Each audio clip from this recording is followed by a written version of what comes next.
Okay, here I'm going to show you how to restore a single file from the incremental backup system within our hosting control panel. So once you're logged into cPanel, find the button which says File Backups. This will actually be a list of all the backups that we hold for you. So we're gonna restore one from May the 13th. So I'm going to click on File Manager. This will load up all the files in the backup.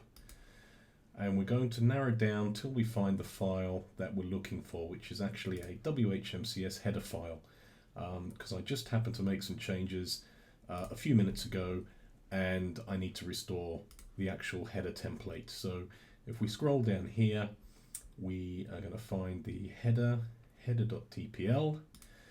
I can either download that or restore it. I'm just going to choose to restore that directly to the server. I tick this box, add to restore queue, and that will now be in the queue. So if we go back here, we can go to the, the queue, and it will show me that I have a file in the queue, and it's actually already restored. It's only one file, so it'll be pretty quick.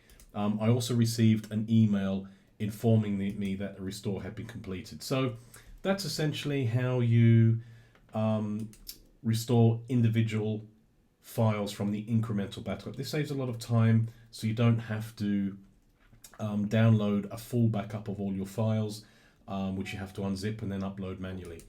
I hope this has been helpful.